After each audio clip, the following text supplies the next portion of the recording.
स्वामी विवेकानंद की शिक्षा और युवाओं का चरित्र निर्माण।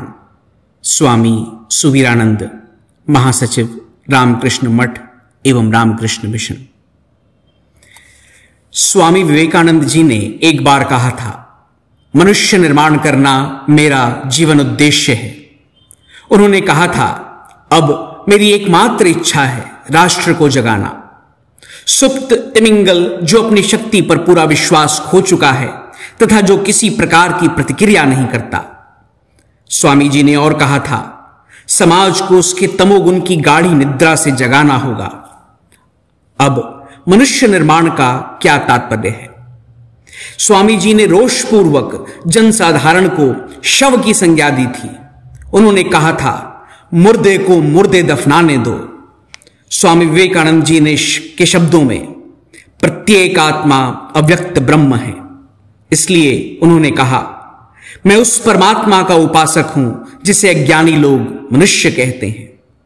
उन्होंने घोषणा की, प्रत्येक मानव के अंदर अनंत पूर्णता है, यद्यपि वह अव्यक्त है। प्रत्येक मनुष्य के अंदर पूर्ण साधुत्व, ऋषित्व अथवा अत्युच्च अवतार तत्व की अवस्था प्राप्त करने अथवा भौतिक आविष्कारों के क्षेत्र में एक वीर की महानता को प्राप्त करने की संभावना है। प्रत्येक मानव के अंदर अव्यक्त दिव्यता है। यह पूर्णता की यात्रा है तथा अंतर्निहित दैवी संपदा की प्राप्ति की चाबी मनुष्य निर्माणकारी एवं चरित्र निर्माणकारी मशीन ही है। अब प्रश्न है, हम चरित्र से क्या समझते हैं? साधारणतः चरित्र है संस्कार समूह, अर्थात मनुष्य की अंतर्निहित प्रवणताएं। जहां तक प्रवणताओं का संबंध है, प्रत्येक मानव अपने आप में विलक्षण है। एक परिवार में भी लगभग समान आनुवंशिक पृष्ठभूमि रहने पर भी लोगों की प्रवणताएं अधिकांशतः एक दूसरे से पृथक होती हैं।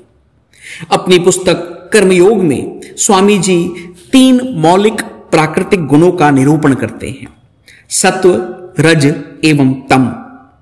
हम देखते हैं कि समाज में ये 3 गुण मानसिक स्थिरता, सक्रियता एवं जड़ता के रूप में अपने आप को अभिव्यक्त करते हैं। स्वामी जी ने देखा कि संपूर्ण राष्ट्र तमोगुण के घोर अंधकार में डूबा हुआ है। व्यक्ति को उठकर खड़ा होना होगा एवं जड़ता को त्याग कर सक्रियता के सागर में छलांग लगानी होगी। घोर परिश्रम के पश्चात मन शुद्ध हो जाता है तथा व्यक्ति सात्विक बन जाता है। दशेंद्रियों के माध्यम से अनेकानेक शुभाशुभ प्रवणताएं युगपद हमारे अंदर कार्यरत हैं। इस प्रकार हम क्रमशः अपनी इच्छा शक्ति को मजबूत करते हैं। स्वामी जी कहते हैं, तुम वैसे हो जैसा तुमने बनना चाहा। अशुभ प्रवणताएं हमारा पीछा करेंगी, अशुभ कार्य करने हेतु हमें बाध्य करेंगी। जो अशुभ कार्य हमें अंधेरे से घोरतम अंधेरे में ले जाएंगे। इस अवस्था में जिस चीज की आवश्यकता है वह है दृढ़ इच्छा शक्ति, ताकि हम अंतर्निहित अशुभ शक्ति को परास्त कर शुभ शक्ति को प्रोत्साहित करें एवं शुभ कार्य में प्रवृत्त हों। इसलिए मनुष्य निर्माणकारी एवं चरित्र निर्माणकारी कार्य में 3 गुण परम आवश्यक हैं। वे हैं एकाग्रता, आत्मविश्वास एवं दृढ़ धारणा।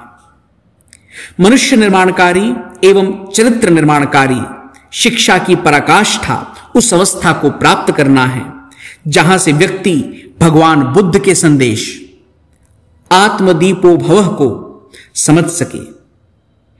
इच्छा का प्रवाह एवं उसकी अभिव्यक्ति व्यक्ति के नियंत्रण में होनी चाहिए। व्यक्ति को अशुभ संस्कारों को प्रभावहीन बनाने तथा शुभ संस्कारों को परिमार्जित कर समृद्ध करने में सक्षम होना चाहिए। स्वामी जी कहते हैं कि मनुष्य एवं राष्ट्र को महान बनाने हेतु 3 चीजों की आवश्यकता है। वे 3 चीजें कौन सी हैं? पहली, भला बनना एवं भला करना। दूसरी, ईर्ष्या का अभाव। तीसरी, दृढ़ धारणा शक्ति। प्रबुद्ध नागरिकों में हम 2 तरह के लोग पाते हैं। एक प्रकार के लोग अभ्युदय, सांसारिक समृद्धि की अभिलाषा रखते हैं एवं तदर्थ संघर्ष करते हैं, तथा दूसरे प्रकार के लोग निश्रेयस मोक्ष हेतु प्रार्थना करते हैं। भगवान शंकराचार्य ने कहा है, द्विविधो ही वेदोक्तो धर्म प्रवृत्ति लक्षण निवृत्ति लक्षणश्च, अर्थात वेदोक्त धर्म दो प्रकार के हैं, प्रवृत्ति परक एवं निवृत्ति परक।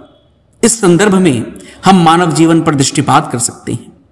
हम पाते हैं कि मानव जीवन 4 पुरुषार्थों का चतुष्कोण है, धर्म, अर्थ, काम एवं मोक्ष। प्रवृत्ति मार्गी को धर्म से मोक्ष तक की यात्रा करनी है, जबकि मुमुक्षु को केवल जीवन के चरम लक्ष्य यानी मोक्ष पर ही अपना पूरा ध्यान केंद्रित करना है। इसलिए हमारी संस्कृति में 3 प्रकार की बाधाओं की बात कही गई है, अधिभौतिक, आधिदैविक एवं आध्यात्मिक। प्रबुद्ध नागरिक बनने के इप्सित लक्ष्य को प्राप्त करने हेतु हमें एक एक कदम आगे बढ़ना होगा। भले एवं बुरे के बीच विवेक की शक्ति ही सच्चे मनुष्य का निर्धारण करती है। सच्चा मनुष्य वही है जो निरंतर पूर्णता की ओर अग्रसर है।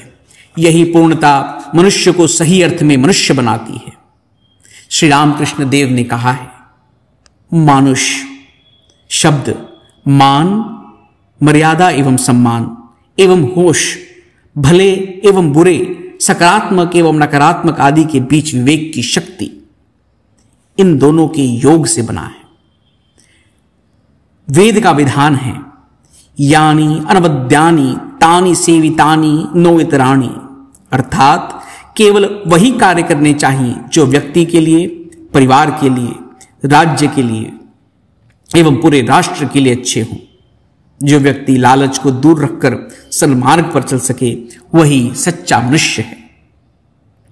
तरवो अपि ही जीवंती जीवंती मृग पक्षिणः स जीवती मनो यस्य मननेन ही जीवती।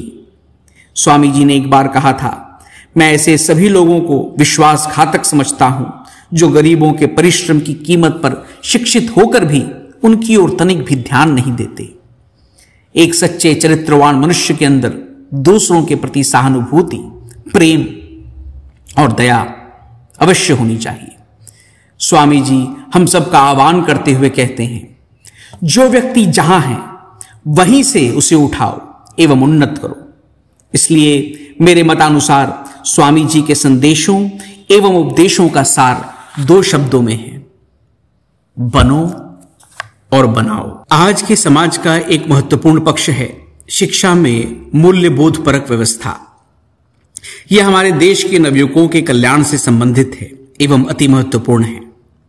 एक और मूल्य बोध में बहुचर्चित गिरावट एवं समसामयिक समाज में सामाजिक, मनोवैज्ञानिक एवं जीवन संबंधी समस्याओं में अतिवृद्धि है, तथा इस परिदृश्य का अति दुखद पहलू है कि अधिकांशतः युवक इन समस्याओं से आक्रांत हैं।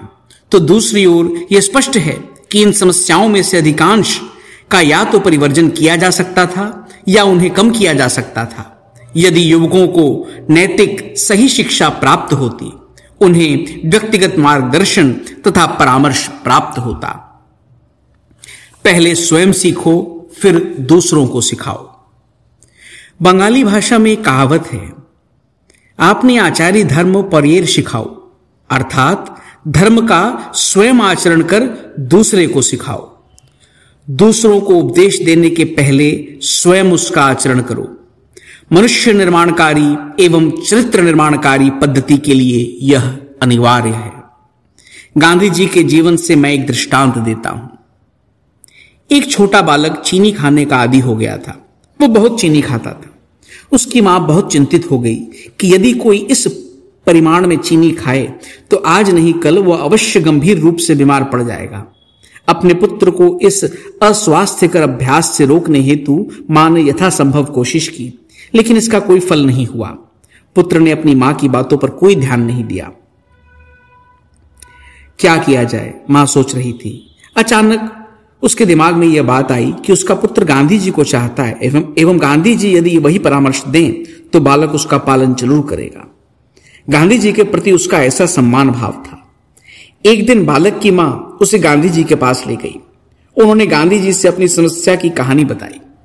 उसका पुत्र चीनी खाने का आदी है तथा वो बहुत चिंतित है कि यदि उसकी यह बुरी आदत नहीं छूटी तो एक दिन वह अवश्य गंभीर रोग से बीमार पड़ जाएगा।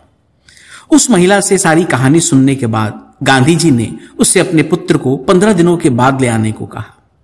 मां और पुत्र दोनों घर लौट आए। ठीक 15 दिनों के पश्चात मां और पुत्र पुनः गांधी जी के पास गए। गांधी जी ने लड़के को अधिक चीनी नहीं खाने का परामर्श दिया और कहा कि इससे गंभीर स्वास्थ्य संबंधी खतरा पैदा हो सकता है। लड़के ने उसी दिन से चीनी खाना छोड़ने का वचन दिया। मां बहुत खुश हो गई। उन्होंने बापूजी को धन्यवाद दिया और कहा, बापूजी, मैं निश्चिंत थी कि मेरा लड़का आपकी बात को मानेगा, लेकिन आपने मेरे लड़के को यह परामर्श देने के लिए 15 दिन क्यों लगाए? गांधी जी ने कहा, 15 दिन पहले जब तुम आई थी उस समय मैं स्वयं बहुत चीनी खाता था, परंतु पिछले 15 दिनों में मैंने वह अभ्यास छोड़ दिया है। मैंने सोचा अब मैंने इस लड़के को परामर्श देने का नैतिक अधिकार प्राप्त कर लिया है। मैंने परामर्श दिया और वह परामर्श मानने के लिए राजी भी हो गया। उपदेश देने की अपेक्षा आचरण करना अधिक अच्छा है। अतएव संदेश स्पष्ट एवं जोरदार है। आपने आचरी धर्म परेर सिखाओ, पहले बनो और फिर बनाओ। नैतिक शिक्षा के प्रसार में एक कठिनाई यह है कि विश्व के धर्म समूह को परंपरागत रूप से नैतिकता का परिरक्षक माना गया है तथा भारतीय समाज सुस्पष्ट रूप से अनेकवादी है। अतएव नैतिक शिक्षा प्रसार का प्रयास विशेषकर हमारे शिक्षा संस्थानों के माध्यम से विवाद एवं नकारात्मक प्रतिक्रिया को जन्म दे सकता है। भारत की अनेकवादी परिस्थिति में जिस चीज की आवश्यकता है वह है एक ऐसे नैतिक सिद्धांत समूह जो सार्वजनिक रूप से स्वीकार्य हो तथा जो हमारे शासन व्यवस्था के अनेकवादी एवं समावेशी प्रकृति के अनुकूल हो। स्वामी जी का युवाओं पर विश्वास। इस देश के युवकों के लिए स्वामी विवेकानंद जी एक अनुकरणीय आदर्श तथा युवा शक्ति, सक्रियता एवं संवेदनशीलता के मूर्त रूप हैं। उन्होंने युवा मस्तिष्क को यह कहकर परिदीप्त किया, मेरा विश्वास युवा पीढ़ी, आधुनिक पीढ़ी पर है। उनमें से मेरे कार्यकर्ता आएंगे, वे ही सिंह की तरह सारी समस्याओं का समाधान करेंगे। स्वामी विवेकानंद जी के उपदेश आज भी प्रासंगिक हैं। जब विखंडकारी शक्तियां दिन रात हमारे देश को कमजोर करने में लगी हुई हैं, हम आशा करें कि उनके दर्शन तथा उनके आदर्श हमारी युवा पीढ़ी को अनुप्रेरित करते रहेंगे। भारत की युवा पीढ़ी में एक क्षमता है कि वह स्वामी विवेकानंद जी के उस भविष्यवाणी को सत्य साबित कर दे कि भारत समृद्धि एवं शक्ति के उच्चतर शिखर पर पहुंचेगा। युवावस्था जीवन का वह अद्भुत समय है जब ऊर्जा असीम होती है, मानवीय सृजनशीलता अपनी चरम पर होती है तथा कभी हार ना मानने वाली भावना अपनी शिखर पर होती है। स्वामी विवेकानंद जी ने कहा था, मुझे 100 वीर्यवान युवक दे दो और मैं भारत का कायाकल्प कर दूंगा। भारतीय युवाओं के ऊपर उनका विश्वास कभी डिगा नहीं। युवावस्था वह अति संवेदनशील अवस्था है जिसमें हम अपने आप को एक आदर्श के अनुरूप ढालना चाहते हैं। महान स्वामी विवेकानंद के अतिरिक्त और कौन भारतीय युवा वर्ग के लिए बेहतर आदर्श हो सकते हैं। हमारे युवाओं में चुनौतियों से सामना करने की सामर्थ्य है।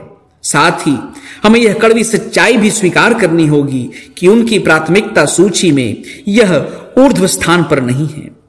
हम कैसे आशा करें कि हमारे युवक राष्ट्र निर्माण को सृजनशील जीवन के एक महत्वपूर्ण पक्ष के रूप में समझेंगे, जबकि आज उनके आदर्श साधारणतः आर्थिक, प्रौद्योगिक, संगीत, सिनेमा एवं खेलकूद के क्षेत्र से होते हैं। हम उनसे कैसे आशा करें कि वे हमारे सामने उपस्थित असंख्य समस्याओं का समाधान करेंगे। जटिल सामाजिक, आर्थिक, संरचनात्मक, राजनैतिक एवं निर्धनता संबंधी समस्याओं का समाधान करना वास्तव में बहुत बड़ी चुनौती है। युवा अनुभव करें। स्वामी विवेकानंद जी ने त्याग एवं सेवा के आदर्श पर राष्ट्र निर्माण करने का परामर्श दिया था, जो युवकों के लिए एक अति महत्वपूर्ण जीवन उद्देश्य है। अधिक विवेकशील लोगों के लिए इस जीवन पद्धति को उन्होंने आध्यात्मिक साधना का रूप दिया था। उन्होंने अति साधारण शब्दों में युवकों के समक्ष जीने के लिए उच्चतर आदर्श एवं प्राप्तव्य उच्चतर अवस्था का निर्देश किया है, जो मानवीय अस्तित्व की सीमाबद्धता एवं चार दीवारी के अंदर संभव है। एकमात्र योग्यता जो स्वामी जी युवकों में देखना चाहते थे वह है अनुभव करने की आश्चर्यजनक क्षमता। हमारे देशवासियों, पद दलितों एवं गरीबों के प्रति वे एक ऐसी संवेदनशीलता चाहते थे जो हमें निद्राहीन कर दे, हमारे सिर में चक्कर ला दे तथा हमारे दिल की धड़कन को बंद कर दे। उन्होंने हमें विश्वास दिलाया है कि ऐसा करने पर हमारे अंदर एक अदम्य शक्ति आविर्भूत होगी एवं हम अपनी व्यक्तिगत सारी चिंताओं को दूर फेंक कर अपने आप को समाज के सेवक के रूप में प्रस्तुत करेंगे तथा अपनी आंतरिक शक्ति एवं इच्छा का प्रयोग मानव जाति की समस्याओं के पार जाने में करेंगे। जो संवेदनशीलता की सीमा को पार कर निश्चित कार्य करना चाहते हैं, उनके लिए उन्होंने ये प्रभावशाली मंत्र प्रदान किया: पवित्रता, धैर्य एवं अध्यवसाय की शक्ति। मेरे मान्यतानुसार ये तीन शब्द उन गुणों के बोधक हैं जो गुण समाज सेवा करने के इच्छुक प्रत्येक युवक को धारण करने चाहिए। मन, वचन एवं कर्म में पवित्रता, समाज विकास संबंधी क्रियाकलाप की गति प्रकृति को समझने एवं इस वास्तविकता को जानने का धैर्य कि समाज हमेशा से समझने में देर करता है तथा इस तरह के क्रियाकलापों को नामित करने में शीघ्रता करता है।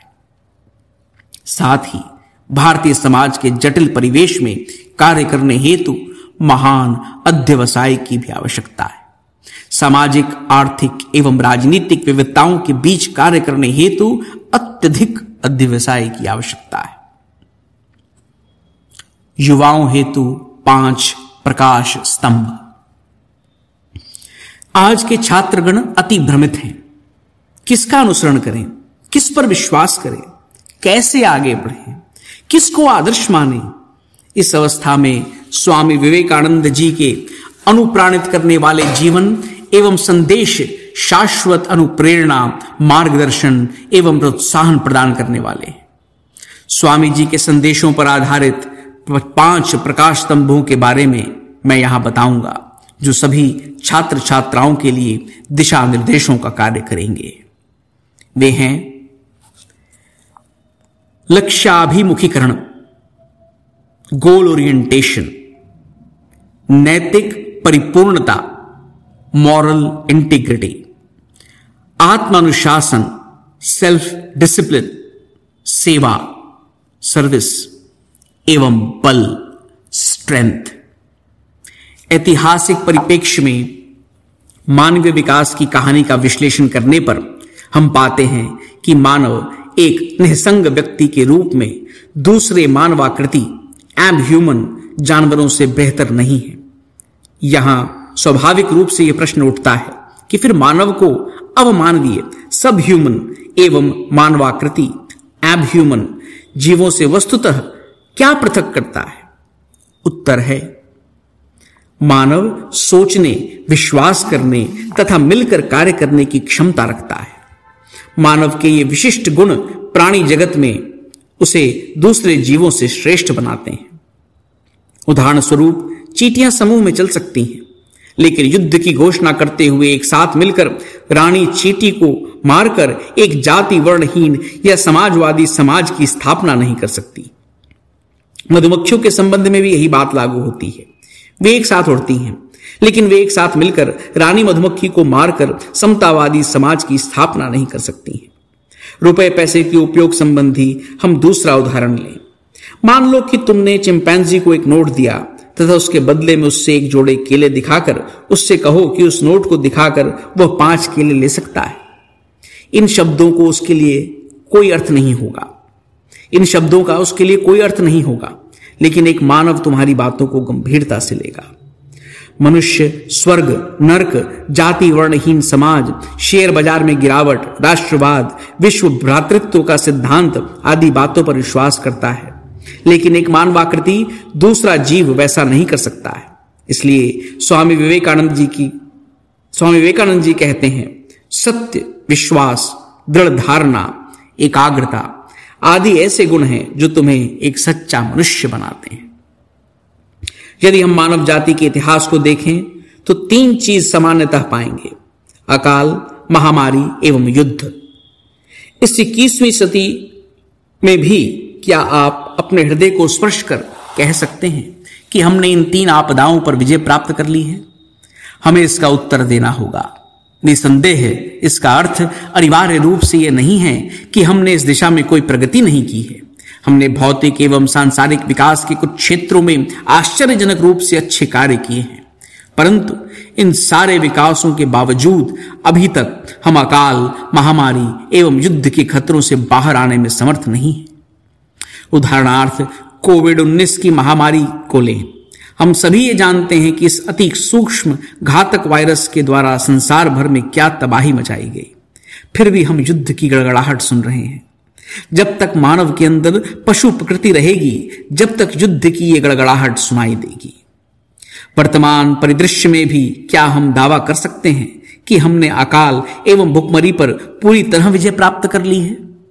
सभी क्षेत्रों में अच्छाई की ओर बदलाव हुए हैं, लेकिन अपने विचार, कर्म एवं अभिव्यक्ति के द्वारा अपनी दिव्यता को व्यक्त करने में, जैसा कि स्वामी विवेकानंद जी हमसे अपेक्षा रखते थे, हम पूरी तरह सफल हुए। हम रूसी लेखक चेखोव को याद करें, जिन्होंने कहा था, यदि ओपेरा के पहले दृश्य में एक बंदूक को देखते हैं तो आप निश्चिंत हो सकते हैं कि तीसरे दृश्य में उससे गोली अवश्य चलेगी। 21वीं शताब्दी के तीसरे दशक के प्रारंभ में हम यह जानकर खुश हैं कि हम कुछ सीमा तक उस दृश्य से बाहर आ चुके हैं जिसकी चेखोव ने हमारे लिए रचना की थी। लेकिन हमें यह बात याद रखनी चाहिए कि यद्यपि हमने भुखमरी, युद्ध आदि का तनाव काफी कम कर दिया है, नई समस्याएं अपना विभत्स सिर ऊपर उठा रही हैं। अब नई समस्याएं अति भोजन, मोटापा, पर्यावरण संबंधी असंतुलन, जलवायु परिवर्तन, परानुभूति का अभाव, पारिवारिक बंधनों में शिथिलता, व्यर्थ की बकवास, मानव की निर्दयता, मूल्य परिवर्तन, सामाजिक मनोवृत्ति में परिवर्तन आदि। कुछ लोग आधुनिक युग को निगरानी पूंजीवाद का युग, एज ऑफ सर्विलियंस कैपिटलिज्म कहने से भी नहीं हिचकते हैं। अब लोग केवल दक्षता, विकास से ही संतुष्ट नहीं हैं, बल्कि कृत्रिम बुद्धि बनाने की खोज में लग चुके हैं। यंत्र मानवीय अभियांत्रिकी, रोबोटिक इंजीनियरिंग एवं कंप्यूटर चमत्कार कर रहे हैं। लेकिन ये सारी चीजें हमें एक बंगाली लेख की एक उक्ति की याद दिला रही हैं कि विज्ञान दिए छे वेग, केड़े निये छे आवेग। अर्थात विज्ञान ने वेग तो दिया है, परंतु आवेग को छीन लिया है। 2013 में गूगल ने कैलिको योजना नामक एक योजना आरंभ की, जो बुढ़ापा तथा यहां तक कि मृत्यु पर भी विजय प्राप्त करने हेतु संकल्पबद्ध है। हमने भौतिक खोज के क्षेत्र में बहुत अच्छा काम किया है, लेकिन आत्मा की खोज में हम उतने ही पीछे हैं। स्वामी विवेकानंद जी ने कहा था, प्रत्येक मनुष्य के भीतर 3 गुण सत्व, रज एवं तम है। कभी कभी तम की प्रधानता होती है और हम आलसी हो जाते हैं। हम हिलडुल नहीं सकते, हम निष्क्रिय हो जाते हैं, हम कुछ विशिष्ट भावनाओं के दास हो जाते हैं तथा मतिमंदता के शिकार हो जाते हैं। किसी दूसरे समय सक्रियता, रज की प्रधानता होती है, तो कभी दोनों का शांत भाव रूप साम्य सत्व प्रबल हो जाता है। फिर अलग अलग मनुष्यों में इनमें से किसी एक गुण की प्रधानता होती है। किसी के अंदर निष्क्रियता, मंदापन, आलस्य होता है, तो किसी के अंदर सक्रियता, शक्ति, ऊर्जा की अभिव्यक्ति और किसी में हम माधुर्य, शांति एवं मृदुता का भाव देखते हैं, जो सक्रियता एवं निष्क्रियता का संतुलन रूप होता है। इस प्रकार सारी सृष्टि में पशुओं, वृक्षों और मनुष्यों में हम इन विभिन्न गुणों की न्यूनाधिक मात्रा में विशिष्ट अभिव्यक्ति पाते हैं। ये 3 गुण विभिन्न अनुपात में प्रत्येक मनुष्य के अंदर होते हैं तथा भिन्न भिन्न समय में अलग अलग गुण प्रबल होते हैं। प्रारंभ में प्रबलता की दृष्टि से ये गुण बदलते रहते हैं, लेकिन धीरे धीरे एक स्थायित्व आ जाता है जो व्यक्ति के व्यक्तित्व का निर्धारण करता है। परिणाम स्वरूप इसे साधारणतः त्रिआयामी व्यक्तित्व का सिद्धांत कहा जाता है। उस मुख्य गुण के आधार पर जिसकी प्रधानता किसी व्यक्ति के अंदर है उसे हम सात्विक, राजसिक या तामसिक कह सकते हैं। एक सात्विक व्यक्ति दया, निस्वार्थता, परिपूर्णता, धैर्य, तितीक्षा, नम्रता तथा अन्य सद्गुणों से विभूषित होगा। एक राजसिक व्यक्ति के अंदर सक्रियता, अहंकार, वासना, महत्वाकांक्षा, भौतिकता, शक्ति प्रदर्शन आदि की प्रचुरता होगी। जो व्यक्ति अधिकांश समय आलसी, मंदमती, बेईमान, निराशावादी, ईर्ष्यालु तथा स्वकेंद्रित हो उसे तामसिक कहा जाता है। स्वामी जी पुनः कहते हैं, पूरी पृथ्वी की परिक्रमा कर मैंने यही समझा है कि दूसरे देश के लोगों की तुलना में इस देश के लोग घोर तमोगुण में डूबे हुए हैं। बाहर से सत्व का स्वांग है किंतु भीतर से निर्जीव पदार्थों एवं पत्थरों की तरह भारी जड़ता है। पाश्चात्य वासियों के जीवन में कार्य के प्रति कितना उद्यम एवं समर्पण है, कितना उत्साह एवं रजोगुण की कितनी अभिव्यक्ति है, जबकि हमारे देश में ऐसा लगता है कि मानो हृदय में खून जम गया है और वह नसों में नहीं दौड़ सकता है। ऐसा लगता है कि पूरे शरीर को लकवा मार गया है और वह शिथिल हो गया है। अतएव मेरा विचार है, सर्वप्रथम लोगों के अंदर रजोगुण का भाव जागृत कर उन्हें सक्रिय बनाना तथा उन्हें जीवन संग्राम के उपयुक्त बनाना। किसी दूसरे अवसर पर उन्होंने कहा, भारत में रजोगुण प्रायः शून्य है, पाश्चात्य में यही अवस्था सत्वगुण की है। अतएव यह निश्चित है कि पाश्चात्य वासियों का व्यवहारिक जीवन भारत से सत्व यानी अंतर्ज्ञान की धारा के प्रवाह पर निर्भर है तथा यह भी निश्चित है कि जब तक हम अपने तमोगुण को रजोगुण के विपरीत ज्वार से पल्लवित या नियंत्रित नहीं करते हैं तब तक हम इस जीवन में कोई सांसारिक उन्नति या कल्याण साधित नहीं कर सकते। यह भी सत्य है कि परवर्ती जीवन में संबंधित महान आकांक्षाओं एवं आदर्शों की प्राप्ति के मार्ग में हमें कई कठिन बाधाओं का सामना करना पड़ेगा। धन कमाने में या ईश्वर की पूजा करने में या कोई भी कार्य करने में एकाग्रता की शक्ति जितनी प्रबल होगी वह कार्य उतना ही अच्छा होगा। यह वह पुकार है जो प्रकृति के द्वार को खोल देता है और फिर प्रकाश की बाढ़ आ जाती है। यह एकाग्रता की शक्ति ही ज्ञान के भंडार की एकमात्र चाबी है। राजयोग की पद्धति केवल इसी का निरूपण करती है। हमारी वर्तमान अवस्था में हम अति बहिर्मुखी हैं। मन सैकड़ों प्रकार की चीजों के पीछे अपनी शक्ति नष्ट कर रहा है। जैसे ही मैं अपने विचार को शांत कर मन को ज्ञान के किसी एक विषय पर एकाग्र करना चाहता हूं, मस्तिष्क में हजारों अवांछित भावनाएं प्रवेश कर जाती हैं। हजारों विचार मन में प्रवेश कर जाते हैं एवं उसे कैसे रोके एवं मन को नियंत्रण में कैसे लाएं, यही राजयोग में अध्ययन का मुख्य विषय है। स्वामी विवेकानंद जी एवं उनके संदेश को समझना तथा हमारे युवकों तक उसे पहुंचाना ही मेरी समझ से वह सरलतम मार्ग है जिसके द्वारा हम भारत की वर्तमान कई समस्याओं का समाधान कर सकते हैं। प्रत्येक युवक अपने आप से आरंभ कर सकता है। अपने व्यक्तित्व को ठीक से गठित कर भविष्य के कार्य हेतु अपने आप को तैयार कर सकता है। उसे यह सुनिश्चित करना होगा कि भविष्य के कार्य के अनुरूप उसकी शारीरिक, मानसिक, सामाजिक एवं मनोवैज्ञानिक योग्यता है। युवकों को एक सही दिशा चाहिए तथा दूसरों की सेवा के अतिरिक्त और कौन बड़ा केंद्रीभूत लक्ष्य हो सकता है। व्यवहारिक होना होगा तथा किसी कार्य को हाथ में लेने से पहले अपनी आवश्यकताओं एवं सीमाबद्धताओं को ध्यान में रखना होगा। पहले अपने आप से प्रारंभ करना होगा, फिर अन्य लोगों को शामिल करने हेतु लक्ष्य को ध्यान में रखकर धीरे धीरे अपनी पहुंच बढ़ानी होगी। यह एक माध्यम है जिसके द्वारा हमारे सामाजिक कार्यों की सफलता एवं व्यावहारिकता को आज के युवाओं के समक्ष प्रस्तुत किया जा सकता है। प्रत्येक युवा तकनीकी विशेषज्ञ, वैज्ञानिक, अभियंता, चिकित्सक आदि जो हो वही बने रह सकता है। जो सबसे महत्वपूर्ण है वह यह समझ कि सामाजिक कार्यों को करने से न केवल हमारे आसपास के लोगों की समस्या का समाधान होगा बल्कि हमारे अंदर की समस्याओं एवं द्वंद्वों का भी समाधान हो जाएगा। अतएव हमें हृदय के अंतःस्थल से यह स्वीकार करना पड़ेगा कि स्वामी विवेकानंद जी ने आधुनिक युग में भारतीय विचारों को नया स्वरूप प्रदान किया है एवं युवा पीढ़ी के लिए वे सर्वोत्तम आदर्श हैं।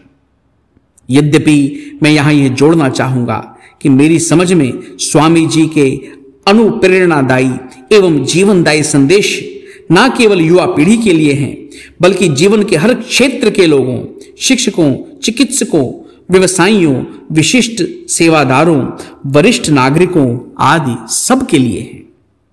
हम जीवन के जिस किसी क्षेत्र में क्यों ना हो, जिस किसी व्यवसाय में क्यों ना हो, जिस किसी आयु वर्ग में क्यों ना हो, स्वामी जी हमारे सामने त्याग, सेवा एवं आध्यात्मिकता के ज्वलंत प्रतीक के रूप में खड़े हैं। ओम शांति शांति शांति। हरि ओम तत्सत। श्री राम कृष्णार्पणमस्तु।